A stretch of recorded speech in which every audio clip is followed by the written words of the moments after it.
আজকাল ব্যস্ততার ভিড়ে আমরা তো গ্রাম বাংলার কত শত ঐতিহ্যবাহী খাবারই প্রায় ভুলতে বসেছি, তাই না? তালের দিনে আমরা তালের বড়া, তালের কেক কিংবা কত রকম পিঠা তো খাই, কিন্তু কলাপাতা মোড়ানো এই তালের পিঠার স্বাদ যেন একেবারেই আলাদা। হ্যালো এভরিওয়ান, আসসালামু আলাইকুম, welcome back to my channel Zaki's cooking blog থেকে আরও একটি নতুন রেসিপি দেখার জন্য সবাইকে স্বাগত। আজকে আমি তোমাদের সাথে শেয়ার করব সেই ছোটোবেলার স্মৃতি, তালের পিঠা, কলাপাতা মোড়ানো তালের পিঠা। আর এই তালের পিঠা তৈরি করার জন্য কিন্তু কলাপাতা অবশ্যই লাগবে। আর এই তো দেখো আমার পাশের বিল্ডিংয়ের সাইডে কিন্তু অনেক কলা গাছ আছে, এখান থেকে আমাকে ওই আন্টিটা কিন্তু কলাপাতা পেরে দিচ্ছে। আর এই পাতা দিয়েই তৈরি করব মজাদার তালের পিঠা। ছোটোবেলায় দেখতাম মা কিংবা দাদি কত পরম যত্নে উনুনের পাশে বসে কলাপাতার তাল মেখে এই পিঠা তৈরি করতো। সেই যে কলাপাতার পোড়া পোড়া মিষ্টি একটা গন্ধ আর মায়ের হাতে ভালোবাসা স্পর্শ আজই কিন্তু মনে পড়ে মনটা উদাস হয়ে যায়। আজ তাই সেই হারিয়ে যাওয়া শৈশব আর মায়ের হাতে স্মৃতি টানেই বানিয়ে ফেললাম তালের কলাপাতা পিঠা। বিশ্বাস করো বন্ধুরা, এই পিঠা কিন্তু কোনো রকম ঝামেলা ছাড়াই খুব সহজে কম সময়ে আর একদম সহজ একটি বানিয়ে নিতে পারো। তো দেখো আমি কিন্তু কথা বলতে বলতে এখানে চালের গুঁড়ো নিয়েছি আর নারকেল নিয়েছি, আর এই তো এখানে নিয়ে নিলাম তালের রসটা কিন্তু আমি আগেই কিন্তু কথা বলতে বলতে রস বের করে সুন্দর করে ছেঁকে নিয়েছি। আর এখানে পরিমাণ মতো তালের রস দিয়ে দিলাম। আর তোমরা আগেই দেখেছো নারকেল আর চালের গুঁড়ো নিয়েছি, এটা কিন্তু আতপ চালের গুঁড়ো। সবগুলো উপকরণ কিন্তু ভালোভাবে মেখে আমি একটা সুন্দর ব্যাটার তৈরি করে নিলাম। আগে কিন্তু আমার মা এরকম তালের পিঠা তৈরি করতো, গরম গরম চুলার পাশে বসেই খেতাম, কিন্তু ওটা অনেক মিস করি। তো ওরকম তো আর হবে না, মায়ের হাতের পিঠা তো অন্যরকম স্বাদ। তো চেষ্টা করছি আমার মা যেরকম তৈরি করছে সেটাই আমি তোমাদের সাথে শেয়ার করলাম। তো দেখো এখানে কিন্তু সব কিছু উপকরণই কিন্তু ঠিকঠাক দিয়েছি। তোমরা চাইলে কিন্তু এই পিঠা গুড় দিয়েও তৈরি করতে পারো, গুড় দিয়ে তৈরি করলে কিন্তু অনেক মজার হবে। তো আমি কিন্তু চিনি দিয়ে তৈরি করে নিয়েছি। আর এখানে দেখো একটু স্বাদ মতো লবণ দিয়ে দিলাম। আর লবণটা দিলে কিন্তু স্বাদের যে ব্যালেন্সটা থাকে সেটা কিন্তু অনেক সুন্দর হয়, খেতে অনেক মজার হয়। যে কোনো জিনিসই লবণ অ্যাড করলে স্বাদের পরিমাণটা বেড়ে যায়। তো দেখো আমার কিন্তু ব্যাটারটা তৈরি হয়ে গিয়েছে। আর যে কলাপাতাগুলো আন্টিটা ছিঁড়ে দিয়েছিল সেগুলো ভালোভাবে সাইড থেকে ছিঁড়ে এখন কিন্তু একটা সুতির ন্যাকড়া ভিজিয়ে সুন্দর করে কলাপাতাগুলো আমি মুছে নিচ্ছি।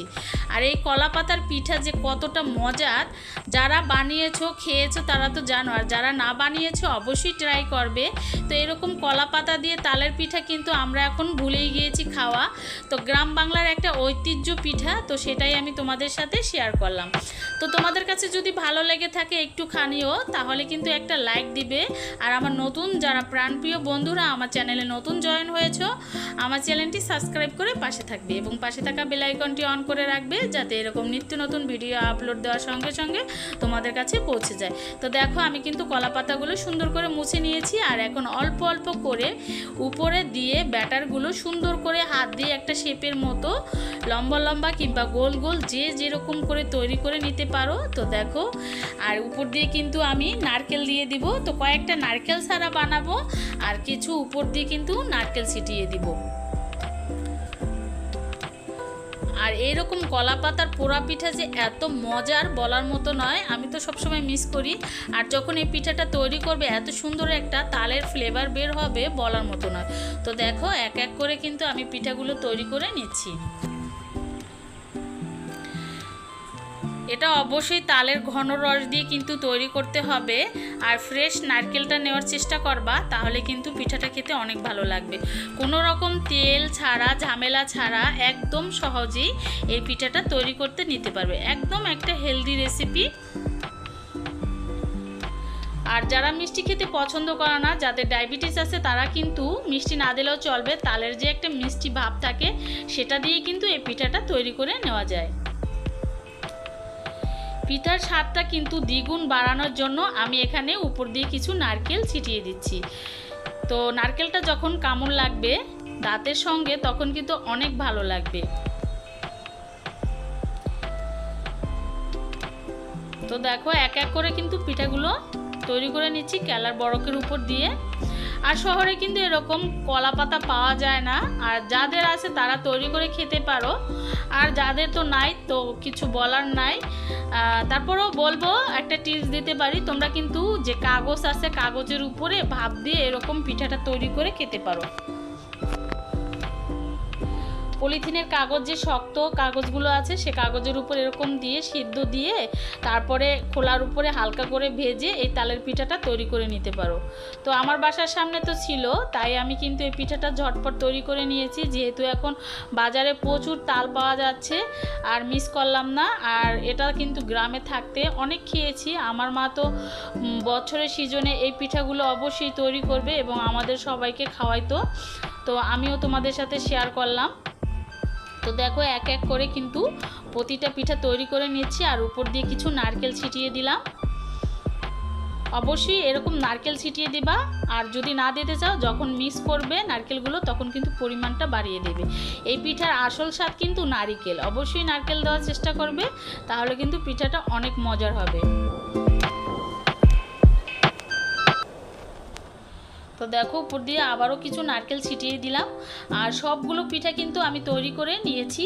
দেখো এই পাতাটা কিন্তু একটু বড় ছিল, তাই কিন্তু আমি উল্টিয়ে ভাজ করে নিয়েছি। আর চলে আসলাম চুলায় ভাজার জন্য এখানে একটা তাওয়া বসিয়ে দিয়েছি লোহার, আর তোমরা চাইলে কিন্তু কড়ার মধ্যেও এই পিঠাগুলো ভেজে নিতে পারো। অবশ্যই সাবধানতাভাবে ভাজতে হবে, যেহেতু এটা কলার বরফ, সাইডে কিন্তু একটু হালকা হালকা আগুন ধরে যায়।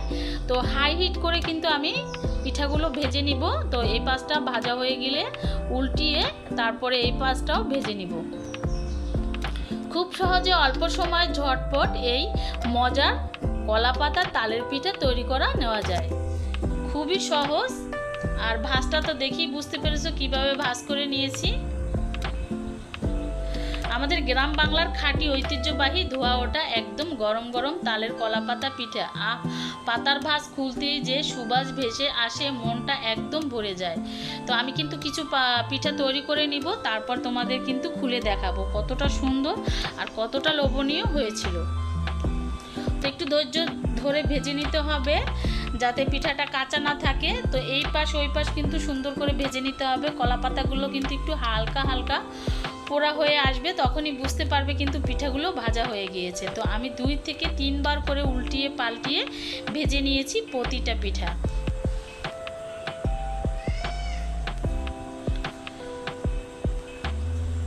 তো গ্রামের বাড়িতে কিন্তু আমরা আমার মা যখন পিঠাগুলো তৈরি করতো তখন কিন্তু ঢেকিতে চালের গুঁড়ো করে এই পিঠাগুলো তৈরি করতো। তো আমি কিন্তু চালের গুঁড়োগুলো ব্লেন্ডারে তৈরি করে নিয়েছি, শুকনো চালের গুঁড়ো, তোমরাও কিন্তু ব্লেন্ডারে তৈরি করে নিতে পারো। তো দেখো এই পিঠাটা কিন্তু আমার ভাজা হয়ে গিয়েছে। পরবর্তীতে যে পিঠাগুলো আছে সেম একইভাবে এক এক করে আমি ভেজে নিচ্ছি। তো দেখো আস্তে আস্তে কিন্তু কলার পাতাটা কিন্তু কালার চেঞ্জ হয়ে আসতেছে, অনেক ভালো লাগতেছে দেখতে। তো এই পাশটা হয়ে গেছে, আবারও উল্টিয়ে এই পাশটা ভেজে নিব। যে কোনো কিছু জিনিস কিন্তু কষ্ট হলেও খেতে কিন্তু অনেক ভালো লাগে। তো বছরে যে একটা খাবার, এই খাবারগুলো কিন্তু আমরা মোটামুটি সবাই মিস করি। তো আমি কিন্তু সবসময় চেষ্টা করি বছরে যে রকম যে ফল আছে সব কিছু দিয়েই কোনো না কোনো রেসিপি তৈরি করি এবং তোমাদের সাথে শেয়ার করি।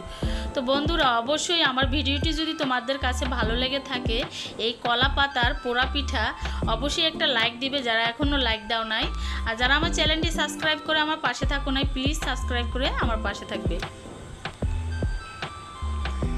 আর কলা পাতার যদি কোনো পিঠা কিংবা কোনো রেসিপি তোমাদের কাছে লাগে কিংবা দেখতে চাও অবশ্যই কমেন্টের মাধ্যমে জানিয়ে যাবে, ইনশাল্লাহ আমি তোমাদের সাথে শেয়ার করব। কলা পাতার অনেক রকমের পিঠা অনেক রকমের খাবার আছে, তো সেটা কিন্তু ইনশাল্লাহ আমি সব কিছুই পারি। তোমরা যদি বলো তাহলে কিন্তু আমি অবশ্যই ট্রাই করব যে কোন পিঠাটা তোমাদের দেখতে মন চায় কিংবা তৈরি করতে দেখাতে মন চায়, অবশ্যই জানাবে।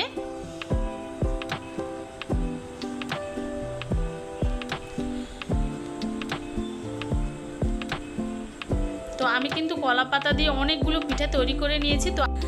তো আর দেখাবো না, তৈরি হয়ে গেল আমাদের গ্রাম বাংলার খাঁটি ঐতিহ্য ধোয়া ওঠা একদম গরম গরম তালের কলা পাতা পিঠা। পাতার ভাঁজ খুলতেই যে সুবাস ভেসে আসছে, মনটা একদম ভরে গেল। তো তো দেখো এক এক করে পিঠাগুলো আমি ছাড়িয়ে একটু তোমাদের সঙ্গে পরিবেশন করে দেখাই কতটা লোভনীয় আর কি সুন্দর যে একটা ফ্লেভার বের হয়েছিল বলার মতো নয়। তো দেখো নারকেলের যে উপর দিয়ে নারকেলগুলো দিয়েছিলাম কতটা সুন্দর লাগতেছে, আর উপর দিয়ে যে নারকেলগুলো দিয়েছিলাম এটার জন্য কিন্তু এই তালের পিঠাটা আরও মজাদার হবে। তো আজ এই পর্যন্তই, সবাই ভালো থাকো সুস্থ থাকো এই কামনা করি। আল্লাহ হাফেজ, আসসালামু আলাইকুম।